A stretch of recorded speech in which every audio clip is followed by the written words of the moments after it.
Here's a legit question, and I'm not even trolling. It's something that I want to know for sure. Did they teach you in school or high school or university that if you want to understand something, you have to listen to both sides of the argument that are for and against that thing before making up your mind? I mean, it was drilled in my head since I was at school. They constantly said, look, if you want to understand something, listen to both sides of the argument. Like, listen to the people that are against it, listen to the people that are for it, and only then should you be able to make up your mind, because otherwise you're only getting half of the picture. And sometimes you listen to the arguments, and maybe the arguments on the other side are complete hogwash, and you can make up your own mind about that. But I see nowadays people are being encouraged not to listen to news that comes from bad people. And this is a lot of the thing that the left does. But I see it on the right as well. It's like if I tell someone, yeah, I watch the Young Turks because I want to see what they have to say, they're like, you're a Young Turks viewer. Why do you give them clicks? Or if I tell them I read The Guardian or, I read the BBC, they get upset. But it's the same thing if you go to a very left-leaning person and you tell them, yeah, I watch Breitbart. Yeah, I listen to Milo Yiannopoulos. Yeah, I like Ben Shapiro. They freak out. And it's almost like you're being subjected to this evil. It's like going to the priest and say that you talk to Satan every night. Just because you talk with him, that doesn't mean that you agree with him. But in the minds of the priest, Satan is so powerful that you have literally no chance resisting.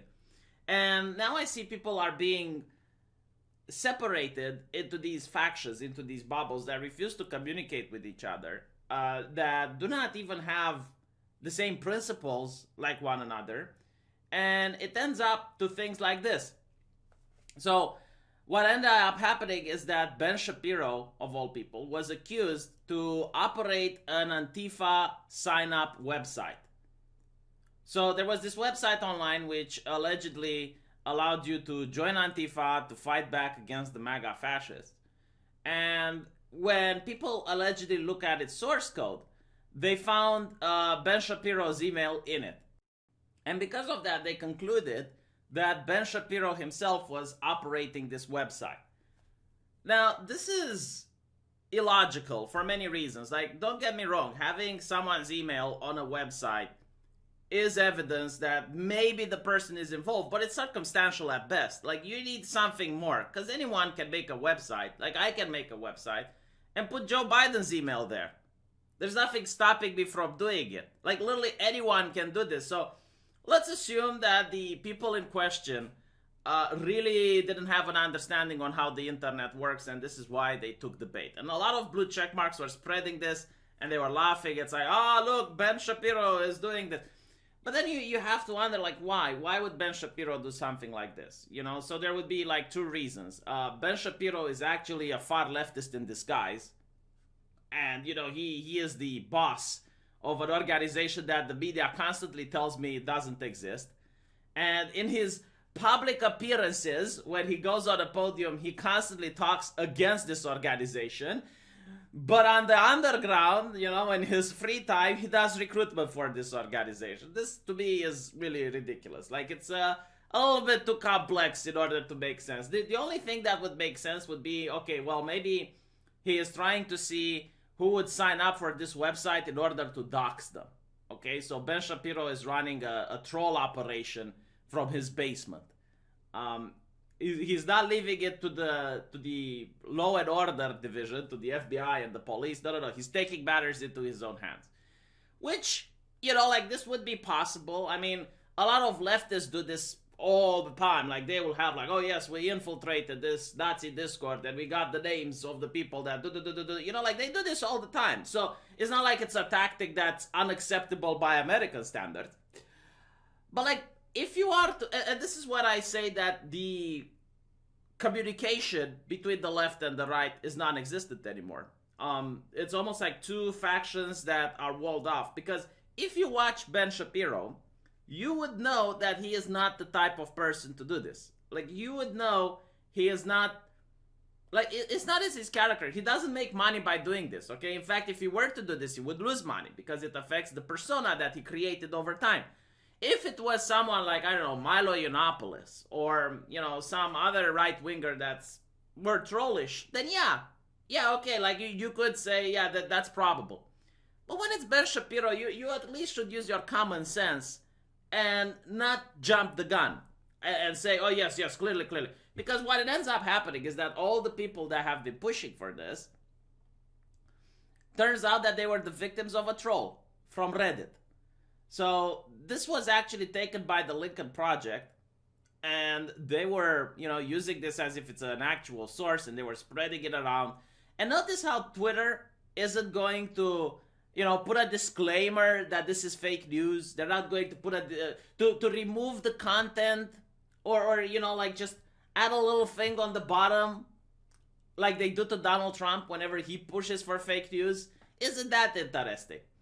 I wonder if they actually deleted it, but like everyone is laughing at them now because it has been revealed that this was a thing from a right-wing troll. And if you look at the website, you would notice a lot of red flags.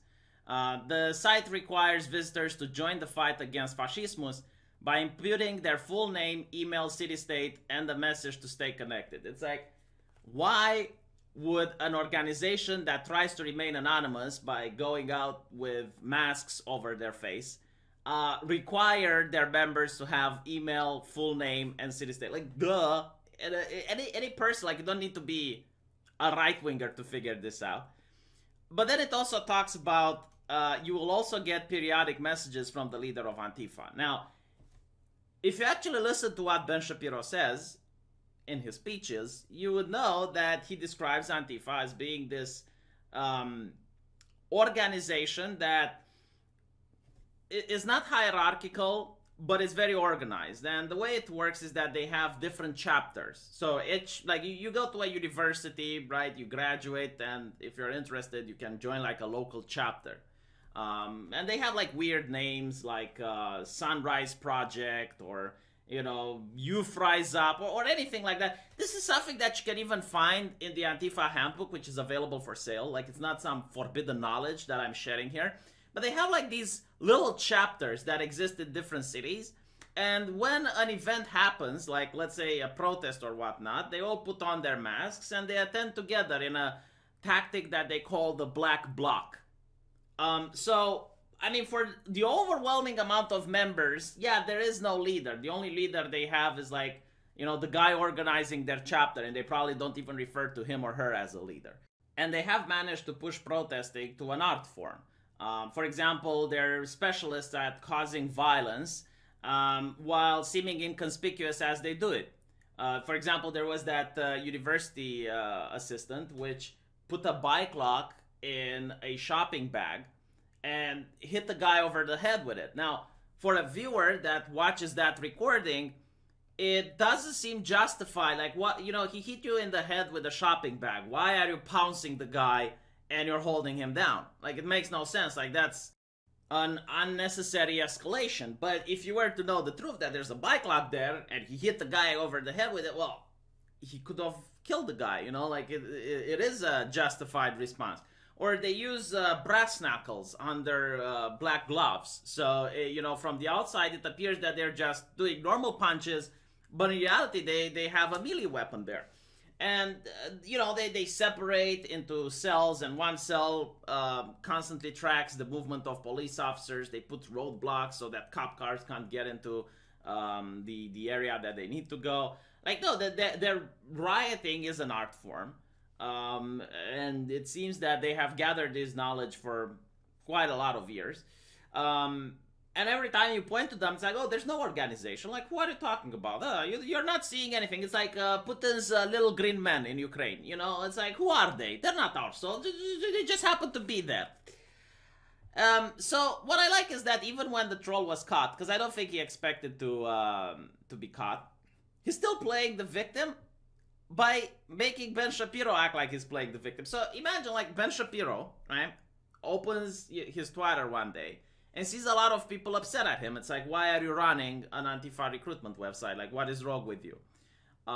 So, he has to make a public statement about this. And when he makes a public statement, he is accused of playing the victim. I mean, you know, like, I'm pretty sure if you are to accuse any decent left-leaning person of operating a far-right website, they're not going to defend themselves. No, they're not going to play the victim. Man, like, these people are such manipulators, aren't they? I mean, look, this is exactly what happened. Plant my email address in the source code to prank me. Watch as idiots take it seriously and both spam me and suggest it's real, and then suggest I'm playing the victim, and then you raise money for it. May you grow like an onion with your head in the ground. But this is exactly what he did. Like, Ben Shapiro did not set up an Antifa website. I thought it would be fun to hide his name in the source code. I am not acting as part of any leftist group. I did it because I think he's a turd. To all right-wingers who think that vindicates Ben or your side, I set up a fake Antifa hotline. Listen to how unhinged and violent the right is. Yeah, I mean, you know, you got people having their businesses looted in America. Like, imagine working at a McDonald's and all of a sudden you lost your job because someone burnt it down. And when you look at Twitter and the left is like, they're going to say, oh yeah, the McDonald's is insured. It's like, motherfucker, it's probably insured. Okay, it's probably insured, but I'm out of a job now. I don't have insurance for this, right? Like, well, what is your answer? Left-leaning ideology that cares about the working class. And then you have to go, like, if you're in one of those neighborhoods, you probably now have to go several hundreds meters further away to the nearest shopping center because the one that's next door got burned down, right? And then, like, the business owners that realize that their business has been burned down too. And you're wondering why are people not expressing their grievances in a polite and civilized manner? Like, let me tell you what you did here. Okay, let me tell you what you did. You pushed an old lady down the stairs. That's what you did. You pushed an old lady down the stairs. And then you ask her why is she in a rush? She's stumbling down the stairs. And then you're wondering why is she being mean to you? Why is she saying mean words? I mean, hell, there was a shooting outside the White House yesterday. You know, that's no problem. The problem is that people are using bad language now. Like, that's the problem. They're having a potty mouth while they're calling the number you gave them to talk with the Antifa leader. God Christ. Man, like, the balls on these people. You know, they really... This is why the left is never good for ruling. They don't understand humans at all. Like, they legitimately just... You know, they push the old lady down the stair, ask her why she's in a rush, and then they're the ones bewildered. It's like, why is she upset at me? What did I do? Like, why is the old lady calling me bad names now? Oh, look, she's calling the cops. Oh, she must be a fascist. She's calling the cops on me, an innocent person who did nothing. I just wanted her to help her down the stairs. You know, she was struggling going down the stairs. She was just taking a step and then stopping a little bit and taking a step and stopping a little bit. I just wanted her to get over with, you know, like, boop. And now she's down the stairs. Why is she screaming at me for? Why is she throwing homophobic slurs at? What did I do? Let me know what you think. I'll see you guys in the comment section.